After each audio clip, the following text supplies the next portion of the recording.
कश्मीर में हुए आतंकी हमले के बाद से देश और दुनिया में मातम है, गुस्सा है और एक सवाल है कि इन बेकसूरों की मौत का जिम्मेदार कौन। और कुछ लोग अक्सर ये कहकर पल्ला झाड़ लेते हैं कि आतंकवाद का कोई धर्म नहीं होता। आतंकवाद का धर्म नहीं होता है, लेकिन आतंकवाद हमेशा से धर्म को ही निशाना बनाता आया है। कश्मीर के पहलगांव में जब आतंकियों ने पर्यटकों को निशाना बनाया तो पहले उनका नाम पूछा। कुछ लोगों ने अपनी जान बचाने के लिए गलत नाम बताए तो उनके कपड़े उतरवाकर जांच की गई कि असल धर्म क्या है। जैसे ही इसकी पुष्टि होती, सीने में गोली दाग दी गई। लेकिन इन्हीं सब के बीच एक नाम सामने आया जिसने साबित किया कि भले ही आतंकवाद का कोई धर्म हो या ना हो, लेकिन मानवता और इंसानियत का कोई धर्म नहीं होता। सैयद हुसैन शाह, जी हाँ, ये नाम किसी सुपर हीरो का नहीं, बल्कि घाटी में लोगों को हॉर्स राइडिंग करवाने वाले एक साधारण व्यक्ति का है। अब भले ही आतंकवाद के धर्म को लेकर बहस का नया दौर शुरू हो गया हो, लेकिन इन सब के बीच सैयद हुसैन शाह ने इंसानियत को अपना धर्म मानते हुए वो कर दिखाया जो उसे हमेशा के लिए शूरवीरों की फहरिस्त में शामिल कर देगा। जैसा कि नाम से ही जाहिर है, सैयद हुसैन शाह मुसलमान था। वो पहलगांव में हुए आतंकी हमले के दौरान वहां के लोगों को घोड़े की सवारी करवा रहा था।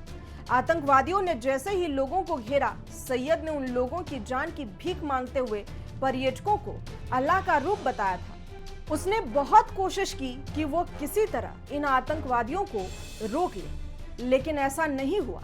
आतंकी पर्यटकों का धर्म पूछते हुए उन्हें गोली मार रहे थे। इस दौरान सैयद ने जब आतंकियों को रोकने के प्रयास किए तो आतंकवादियों ने सैयद के सीने में भी गोली दाग दी। सैयद अपने परिवार के लिए एकमात्र कमाने वाला था। उनकी दुखद मौत ने उनके परिवार को शोक में डाल दिया। वे इस नुकसान से उबरने की कोशिश कर रहे हैं और निर्दोष व्यक्ति की मौत के लिए न्याय की मांग कर रहे हैं। सैयद आदिल हुसैन शाह के पिता सैयद हैदर शाह ने बताया कि मेरा बेटा हमारे परिवार के लिए कमाने वाला एकमात्र व्यक्ति था। वो कल काम करने के लिए पहलगाम गया था और दोपहर 3 बजे के आसपास हमें हमले के बारे में पता चला। हमने उसे फोन किया, लेकिन उसका फोन बंद था। बाद में शाम 4:30 बजे उसका फोन चालू हुआ, लेकिन किसी ने जवाब नहीं दिया। हम पुलिस स्टेशन पहुंचे, तब हमें पता चला कि वो हमले में घायल हो गया था। मेरा बेटा शहीद हो गया और हमारे लिए परिवार का एकमात्र कमाने वाला था। हम उसकी मौत के लिए न्याय चाहते हैं।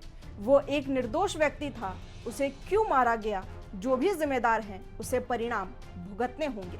शाह की मां ने अपने बेटे के अपूरणीय नुकसान के बारे में बताया कि उनकी आवाज आंसुओं से भर गई और कहा, वो हमारा एकमात्र सहारा था। वो घुड़सवारी करता था और परिवार के लिए पैसे कमाता था। अब हमारे लिए कोई और नहीं है जो हमें सहारा दे सके। हम नहीं जानते कि उसके बिना हम क्या करेंगे। शाह के चाचा शहीद भगत सिंह ने कहा कि आदिल परिवार में सबसे बड़ा बेटा था। उसके बच्चे थे, पत्नी थी और वो परिवार की रीढ़ था। अब उन्होंने सब कुछ खो दिया है। वे गरीब हैं और इस त्रासदी ने उनके पास कुछ नहीं छोड़ा है। हम सरकार से मदद की अपील करते हैं। आदिल के परिवार को अब पहले से कहीं ज्यादा सुरक्षा और सहायता की जरूरत है। शाह के एक रिश्तेदार मोहुद्दीन शाह ने कहा कि हम इस क्षेत्र से हैं और हम इस नुकसान का दर्द गहराई से महसूस करते हैं। सैयद एक गरीब परिवार से था और उसकी मौत ने उन्हें किसी सहारे से वंचित कर दिया है। यह हमारी कश्मीरियत पर एक दाग है। यह कोई पहला मौका नहीं था। याद करिए, तारीख 7 मई साल 2018। ये वो तारीख है जब घाटी में अमूमन कभी भी हो जाने वाली पत्थरबाजी की चपेट में एक पर्यटक आ गया था। चेन्नई के रहने वाले 22 वर्षीय आर थिरुमनी उस दिन गुलमर्ग से घूमकर अपने परिवार के साथ लौट रहे थे। श्रीनगर के बाहरी इलाके में सुरक्षा बलों पर हो रही पत्थरबाजी के बीच उनकी कार आ गई। उन्मादी भीड़ ने उनकी कार पर भी पत्थरबाजी की। इस घटना में थिरुमनी के सिर पर पत्थर लगने से मौत हो गई थी। इस घटना से शर्मसार हुई सूबे की मुख्यमंत्री महबूबा मुफ्ती ने पीड़ित परिवार से अस्पताल में रुहासा होकर माफी मांगी। उन्होंने इस दौरान अपने बयान में कहा था कि मेरा सिर शर्म से झुक गया है। ये बेहद दुखद और दिल दुखाने वाला है। उस दौरान महबूबा मुफ्ती ने कहा, आज से पहले ऐसा कभी कुछ नहीं सुना था। अब कई दिनों तक इस मुद्दे पर टीवी पर चर्चाएं होंगी, बहस होंगी। हम मानवता की हत्या चुपचाप देखते रहेंगे। जिस तरह की शिक्षा हमारे बच्चों को दी जा रही है, उससे मेरे अंदर की मां विचलित है। हम ये सब कौन सी शिक्षा दे रहे हैं कि सड़कों पर जा रहे लोग पत्थर मारे? यह वो शिक्षा नहीं जो हमारे इस्लाम में दी जाती है। हमारा धर्म अपने मेहमान की देखभाल की शिक्षा देता है। ये लोग या लड़के जो किसी को मारने के लिए पत्थर उठाते हैं, उनका कोई धर्म नहीं। तो अब इन सियासतदानों से देश की जनता पूछ रही है कि आखिर इन मरने वालों से धर्म क्यों पूछा गया?